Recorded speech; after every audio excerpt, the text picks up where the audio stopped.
Hello students. Last class we start to discuss about the structure of the cell and also we start to discuss about the cell organelles. Today, before I start my class, I have a request to all of you.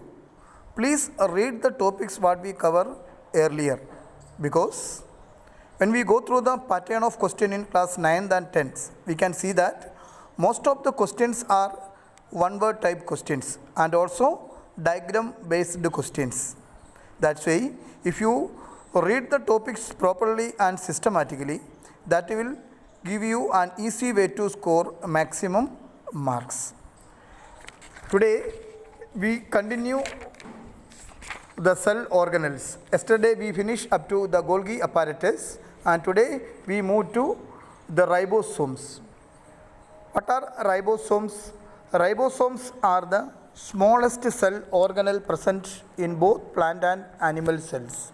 The most important function carried out by ribosome is protein synthesis. The protein are required for the growth and development of the entire cells and body of the organism coming from the function of ribosomes. Now we move to the another cell organelle that is known as lysosome. Lysosome is a cell organelle that presents only in animal cell and it contains 40 different types of enzymes, and this lysosome is a small sac-like structure and its main function is intercellular digestion, especially if any foreign bodies or unwanted structures enter into the cell. Lysosome secretes some of its digestive juices and destroy the unwanted things. But sometimes what is happening, the lysosome blast and the entire cell become destroyed or damaged. That's why lysosome is also known as suicidal bag inside the cell. Next we move to centrosome. Just like lysosome, centrosome also presents only in animal cell. Centrosomes are normally available near to the nucleus and it initiates and regulates the cell division in animal cells. Now we move to plastids. Plastids are color giving components that present only in plant cells.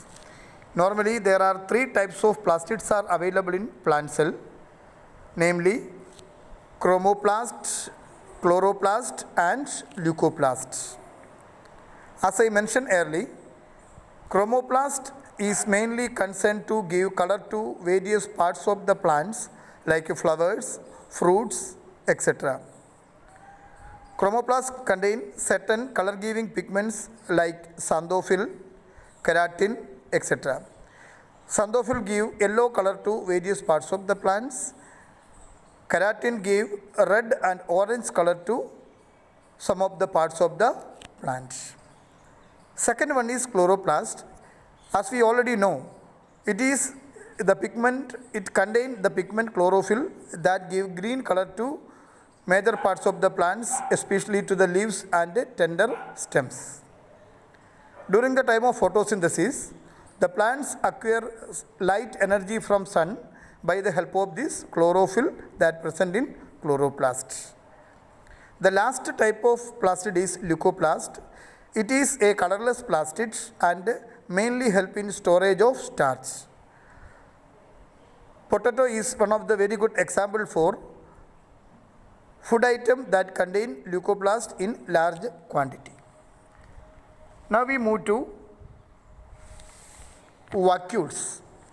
Vacuoles are large space present in the cells of certain plants and very rarely in animals.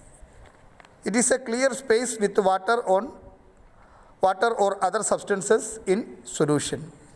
The main function of the vacuoles are storage of water and also give turgidity to the plant cell, and also it help in elimination of waste materials and also help in storage of food materials.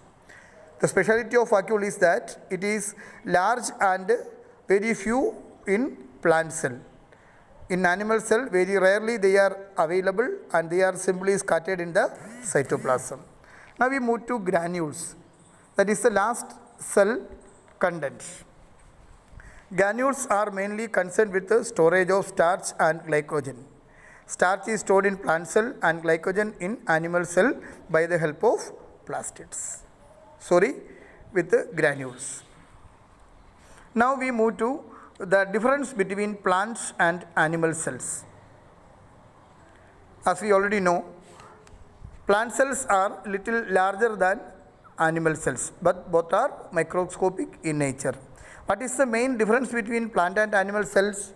When you go through the plant cell, we can see that one outer covering to the cell membrane, that is known as cell wall. This cell wall is one of the notable feature between plant and animal cell. Then we come to the inner side of the cytoplasm. We can see that in plant cell, large vacuoles are there, and they are very few in number also. But in animal cells, these vacuoles are sometimes absent or they are very small in size. You can see here. Then another some major difference between the plant and animal cells are like this. In animal cell, lysosome and centrosome are available, but in plant cell, these two cell organelles are absent. As a conclusion, what we can able to tell, animal cells are smaller than plant cell. Cell wall is present only in plant cell. Plastids are present only in plant cell.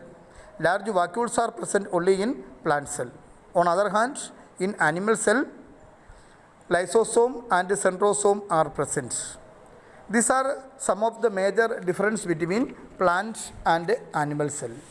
Now we come to one of the last terms in this chapter, that is protoplasm. What is the meaning of protoplasm? Protoplasm means the entire living substances in an organism, especially inside the cell. Inside the cell, cytoplasm and nucleus together, we can call it as protoplasm. You may get a question like differentiate between cytoplasm and protoplasm. Cytoplasm is the jelly-like fluid that present inside the cell membrane and outer to the nuclear membrane. But what is protoplasm? It is the entire content inside the cell membrane. That means including cytoplasm and nucleus. One more time we want to study today, that is prokaryotic and eukaryotic cell. What is the difference between these two types? Prokaryotic cell means the cells in which the nucleus is not well defined. Mostly it is available in primitive cells like bacteria, blue-green algae, cyanobacteria, etc. In this type of cells, nucleus is not well defined. But in most of the higher organisms like plants and animals, their cells contain well defined nucleus. That's why they are collectively known as eukaryotic cells. Students, these are the main points we want to study from this chapter 2 cell. Through the School Mitra application, already I sent question answers and all the exercise. I hope all of you are completed all this work. As I tell you in the beginning, please start to read the chapter minimum 2 times. And if you feel any type of doubts from this chapter, please note it and later we will discuss it in class. I wish you a nice day for all of you and thank you.